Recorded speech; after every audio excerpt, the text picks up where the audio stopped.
Let's bring in Mary Kay Cabot, our Browns beat reporter. Mary Kay, how are you? I'm fine, guys. How you doing? Doing all right. And Mary Kay, let's just start with this whole Joe Haden thing and, I guess really how Mike Pettine handled it, because that's really been what people have talked about. He used the words Joe Haden didn't want to play. Then a couple days later, he came out and clarified. We heard from Joe Haden yesterday. How do you feel Mike Pettine handled this situation? Well, you know what? I actually, on Monday, when he first said it, of course, it was, an eyebrow-raising thing to hear him say it the way that he did. And, I think that he handled it really, really well when he came out yesterday and said, I assume some of the blame for the way that came out. That's not the way I meant it. Of course, Joe wanted to play. And then I thought Joe did a really nice job, too, because he took some of the blame, too, for not really impressing upon the coaches just how hard it was for him to actually try to play all week and just how much he was battling that broken finger. And, so I thought he did a very nice job, too. It's not like he, put it all on the coach. I mean, he said, it was a communication problem. I didn't let them know, how I was really feeling. So I thought that both sides did a nice job. I thought that they did a good job of communicating, with each other before, they went public with how that went down. And, and I think it helped sort of put the thing to rest a little bit.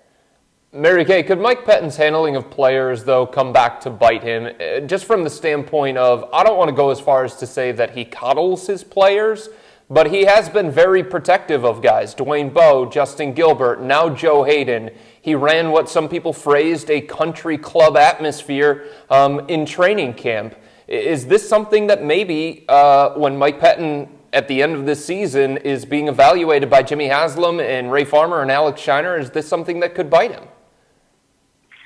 Well, I'm sure it's different behind the scenes, but publicly, you really want to back your players. I can assure you that, Justin Gilbert running his car into a ditch was addressed by the team. I'm sure they disciplined him for it, and I'm sure that, that they talked to him about it. And, when it comes to Joe Haden, not playing in this game, I'm sure that he probably, expressed some dismay, to Joe that day. And, I'm sure he handled it the way that, you would think a coach would when all of a sudden you have to make all those adjustments on game day. So I think behind the scenes, he probably brings down the hammer more than we see. But you really don't want to lose your locker room. So I don't blame him for coming out and, and saying what he said yesterday, because, you could already see that players were jumping to Joe's defense. Mm-hmm. And you just don't want to feel like your coach is throwing anybody under the bus publicly. So I think he's got a handle on it. Mary Kay, obviously Joe Haden has faced a lot of criticism for that decision not to play on Sunday. This is a guy that doesn't really have a history of doing stuff like this. He's a guy that if he can get out there, he's usually out there. Are you surprised at all that he's faced so much criticism? You know what? Since we all know Joe so well, and since we've seen him, gut it out and come back and play through, the flu and other different injuries and those kinds of things, I think in this case, you have to realize that Joe Haden was really not able to play because it's Joe, because we know his history. Now, if it were another player, I think it might have been viewed differently.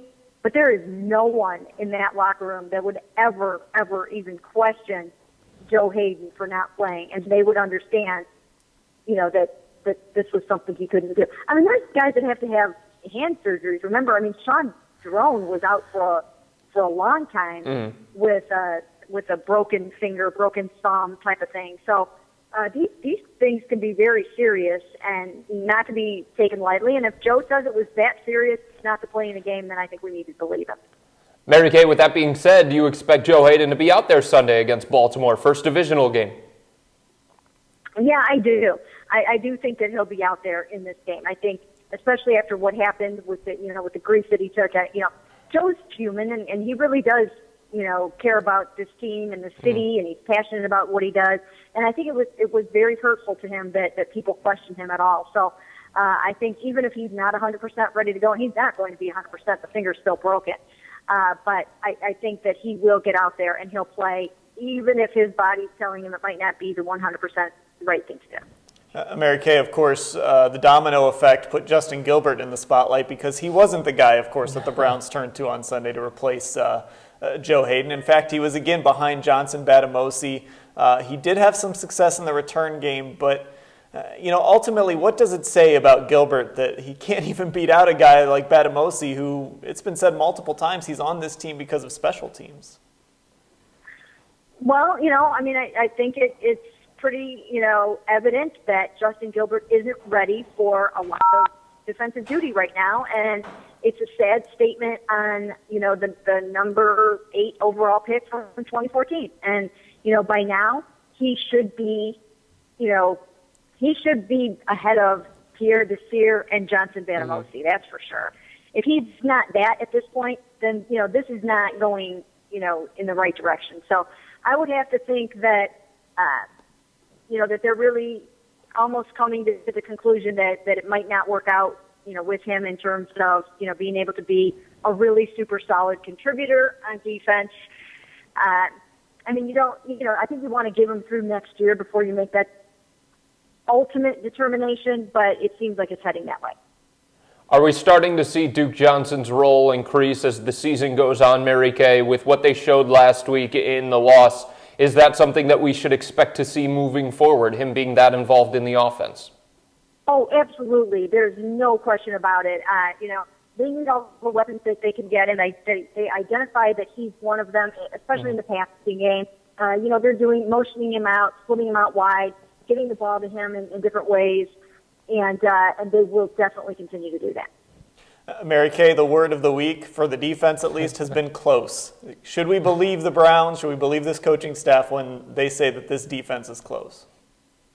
Well, you know what, you guys, I'm not sure if you got an opportunity to see it or not, but Tramon Williams, actually, we wrote this story yesterday. Tramon Williams told me in the locker room yesterday, speaking of close, that he was not offside, that the NFL told the Browns that he was not offside on the kick.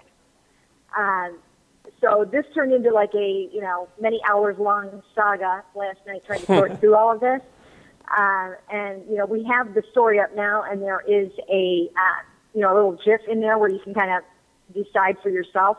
But apparently, Tramon, from what he told me, was told that he was not offsides on the kick according to the NFL after they looked at video. I did talk to the NFL about that, and they said, no, we never told him that he wasn't offsides. So I think there are some semantics going on here, but I think basically in a nutshell what it is I do think that he was told that he was not offsides from the end zone tape that they could see, but that when the line judge made the call at the time, from the angle that he had, he did not blow the call because he could not have possibly seen or known that he was not offside. All right, Mary Kay Cabot, our Browns beat reporter, joining us. Thanks for the time, Mary Kay. Thank you, guys.